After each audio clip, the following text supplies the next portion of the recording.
Have you ever started to say something in Spanish but pause because you second guess what you're about to say? It's kind of like you know what you want to say, but you have what I call these fluency blockers that are keeping you from saying what's on your mind. It's more than likely that you have 7 silent killer mistakes blocking you from Spanish fluency.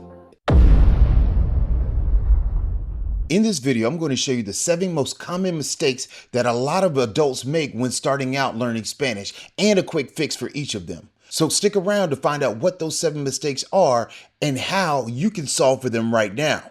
After you get these quick fixes, there's a good possibility your first smooth conversation in Spanish could happen as early as this weekend. So let's get into it. Hola, soy Profe Don Omar, and for the last 24 years, I've been helping people just like you speak Spanish confidently and naturally. So in this video, you're going to learn the 7 biggest mistakes slowing your Spanish fluency, fast practical fixes you can use immediately, and a powerful daily tip to supercharge your speaking.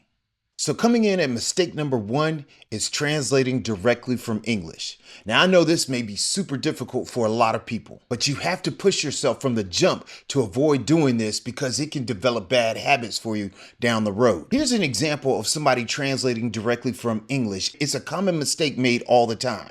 Most of the times it's dealing with the question about age and how to respond to it. So for example, if somebody asks you, how old are you? You would respond with, I am blah, blah, blah years old in English. The problem here is people translate directly from English and we can't do that con español. Por ejemplo, si tenemos la pregunta, ¿cuántos años tienes? La primera cosa es que tienes que escuchar la pregunta. The first thing you have to do is listen to the question. The question is, how many years do you have? So we can't respond with, I am X amount of years, because you're not those years. You are who you are. We have to say, I have X amount of years. Entonces, vamos a decir, yo tengo, and then how many ever years you have. So what we can't do right here is get super excited because when we hear the question, ¿Cuántos años tienes? And say, oh snap, I know what this question means, and then rattle off the first thing that comes to mind. No. We can't do that. Instead, you want to follow the old cliche. Think before you speak.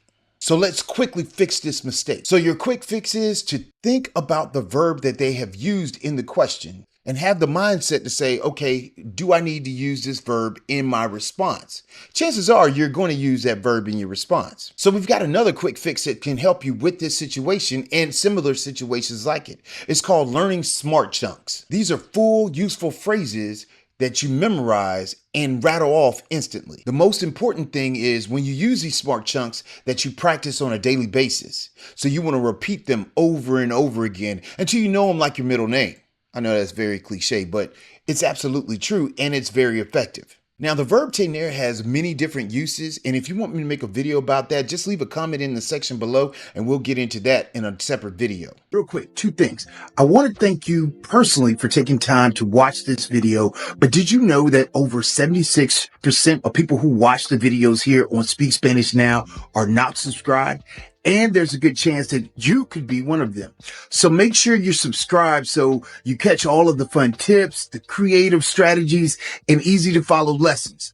The second thing is that my Spanish Made Simple challenge is coming up very soon, and I want to make sure that you are a part of it. It's a 5-day challenge where I guide you through some of the basics of learning Spanish, key tactics and strategies I've used with my clients and students for over the last 24 years. But more importantly, I want to encourage you to register for the VIP experience where we will spend an additional hour addressing specific questions you may have, as well as hands-on practice on how to properly listen, comprehend, and speak the language.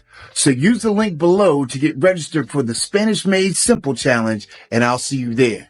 Now, let's get back to the rest of the video. Coming in at mistake number 2 is the fear of making mistakes. A lot of adults freeze when it's time to speak. It's kind of like you know the words that you want to say, but they won't come out.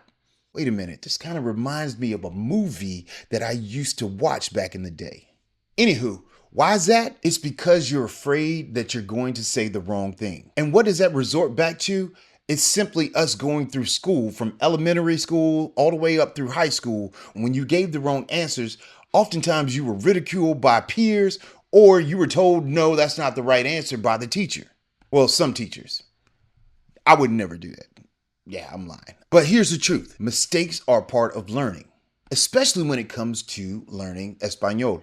Check this out. Growing up in Germany, I learned this at a very early age. It took me making numerous mistakes in German in order to become a better speaker. The point is this: mistakes are going to be made and they are going to be plentiful. But in order to become a more confident Spanish speaker, it's how you dissect those mistakes that you make and find the correct words to use the next time. So what's our quick fix for mistake number 2? It's the listen, repeat, speak method. What I want you to do is pick a short Spanish clip, repeat it 2 to 3 times, and then record yourself saying it once. You'll get better, faster, and feel braver from doing this. Make sure you do this as often as you possibly can. So this could be something that you could do through a 3-day window. Take that same short Spanish clip, repeat it 2 to 3 times a day, record it on day 1, do it the same thing on day 2, do the same thing on day 3, and then start again with a new clip. Or you might want to compound your interest and use clip from day 1 through 3 along with clip 4 through 7. There you go. And now you just keep compounding the clips until you've got a full monologue that maybe lasts 5 to 6 minutes. But this brings us into the scenario of many people thinking pronunciation doesn't even matter when it comes to Spanish. Check this out. One vowel mistake can change the entire meaning of a word in Espanol. And here's why. Coming in at mistake number 3 is skipping pronunciation practice. Just remember this initial rule. Spanish has 5 pure vowels. A, E, O, U. That's it. They always make the same sound. But many Spanish learners never train their mouths to do this correctly. So what's a quick fix of this? Doing a 3-minute vowel vocal warm-up every day. Similar to what you may see a vocalist or a commentator do on the news or backstage. So try this next time. A, E, O, U. A, E, O, U. A, E, O, U. And then when you get nice with it, U, O, E, A. U, O, E, A. And just keep going faster and faster. A, E, O, U. Once you get that going and you get that muscle memory in your mouth and in your brain, you are good to go. So what you want to focus on here is shaping your mouth correctly to say these sounds clearly. And when you get really nice at it, you can start adding in initial sounds, adding in tricky combos or trios like dro, tra, gra. I promise you this makes a huge difference in the long run. De nada.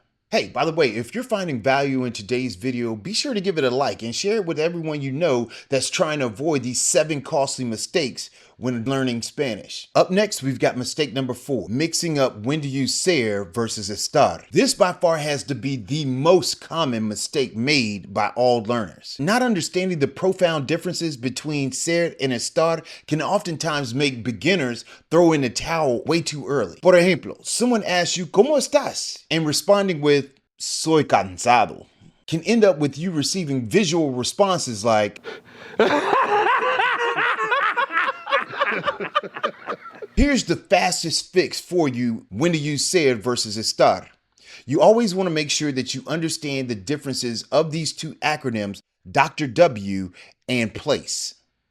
And you want to make sure you rep these differences on a daily basis until you get this to be concrete for you before you move along to the next thing. You can find a quick lesson in the link below in the description. Coming in at mistake number 5 is number and gender errors. This probably has to be the second most common mistake made by beginners when they start out. Here's a perfect example of number and gender errors in a statement. La familia son pequeños. Now, of course, we've got a lot going on that's wrong in this actual statement, but a little known fact is this: approximately 98% of adjectives that are masculine and end in O can be changed to feminine adjectives that end in A. So what's your quick fix? Remember this saying: always remember to match number and gender. Let's break it down for this statement. La familia son pequeños. The first thing is we have to understand that words in Spanish oftentimes are going to have gender. La familia, it's a feminine noun. For our sentence example here, it's our subject. Now, oftentimes beginners start out and say, well, it's got, the family has men and women. Why is it la familia and not el familio? That's not an argument you need to worry about. The biggest thing is understanding that that word is that word for its reason. You can't change it. It's la familia. It includes a group of people, but it's still one family. So we have to understand that la familia is a singular feminine noun. And in this case, it's a singular feminine subject for us in this statement. I like to call it a collective noun. I don't even know if that's a thing, but basically we take a group of people and put it into one group, la familia. Now, the second thing is that, of course, you have to have subject-verb agreement. We can't say the family are, por eso tenemos que usar es. La familia es. Now, where does our saying come in conjunction to la familia son pequeños? It's always remember to match the number and gender. Well, the first thing is to match the number and gender. So what we have to do here is say, okay, how many families are we talking about? We're talking about one family. So that means that we have a singular subject. That means that our adjective also has to be singular. So we're going to take pequeños from the original example and change it to pequeño, at least for right now. Now, we've got to match number and gender. Always remember to match number and gender. So we're going to take our subject, la familia, which is feminine and singular. We have to match our adjective with that. And so our adjective must also be feminine and singular. So pequeño now becomes pequeña. And your new sentence is, la familia es pequeña. The biggest thing when it comes to number and gender, you can't get inside your head as an English speaker. Don't be too analytical. This thing is smooth as butter, baby. It's very simple rules. Always remember to match number and gender.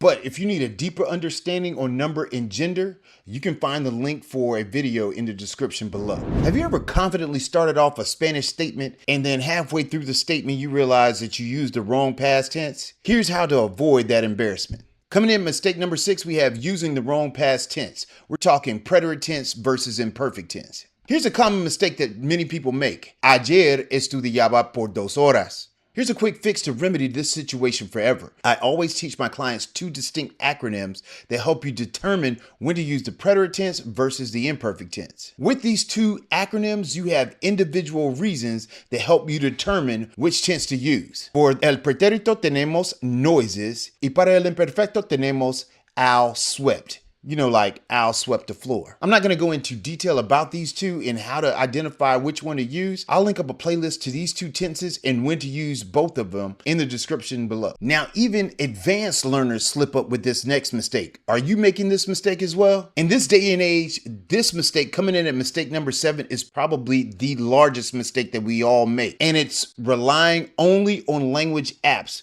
and expecting fluency. More often than not, Spanish language learners excel on language apps. A common symptom usually is a learner has a great streak but possesses a limited real-world fluency when it comes to conversation skills. So here's a quick fix for mistake number 7. Following the 3 C's can keep this common mistake at bay. What are those 3 C's? We're talking about comprehensible input, conversations, and consistency. So let me know in the comment section below, what is or was your most common mistake and how did you fix it or how do you plan to fix it? Let me know in the comment section. Now, we covered a lot of common mistakes here today, but if you need more structured support, you might want to check out my Speak Spanish Now on Demand programs. Whether you're a beginner or an intermediate learner, we cover a lot of this information that we talked about today and more. And the great thing about both of these programs is that it has its separate private community for both levels. This is where you ask questions, we share information, and we complete daily tasks and weekly challenges. The ultimate goal is I want you to be more confident as a Spanish speaker. So check out the links below for either of the programs and I'll see you in there. So as we begin to land the plane, I want to make sure that you leave this video with understanding and confidence. So just to recap, I want to go over some frequently asked questions that may come up when we're talking about avoiding these 7 costly mistakes to be a better Spanish speaker. Pregunta número 1. What exactly are smart chunks? Smart chunks are common phrases you memorize entirely. They help you speak naturally without thinking about grammar or translation. Pregunta número 2. How often should I practice the pronunciation drills? A minimum of 3 minutes per day. This type of consistency quickly improves your accent and clarity. Pregunta número 3. How do I overcome this fear of making mistakes? Remember to use the listen, repeat, and speak method on a daily basis. This will also help to build confidence by practicing speaking and embracing errors as natural learning steps. Next up, we have what is the difference between ser and estar? Use ser for permanent characteristics with the acronym Dr. W. use Estar with more temporary states, the acronym place. Pregunta número 5. How can I easily remember when to use the preterite versus when to use the imperfect? Memorize the distinct uses for the acronyms noises and owl swept. Pregunta número 6. Can I achieve fluency using only language apps? Absolutely not. Apps alone aren't enough. You've got to combine apps with the 3 C's. Comprehensible input, conversations that are real, and consistency scheduling those weekly conversations. What's the fastest way to improve my conversational Spanish? There are 2 ways to quickly improve your conversational Spanish. Every night, record yourself speaking Spanish for 1 minute about your day. No script, listening to the recording the next morning, and find one thing to improve upon as you continue on into the next activity. Situación número 2. Practice having regular conversations with native or near native speakers. These 2 daily habits combined are your fastest path to confident conversations in Espanol. Now that you know what the 7 costly mistakes are and what to do to avoid them, to find out more about how you can develop your fluency, I want you to check out this playlist right here, and I'll see you over there. Soy Profe Don Omar, your guide on how to speak Spanish now. Nos vemos.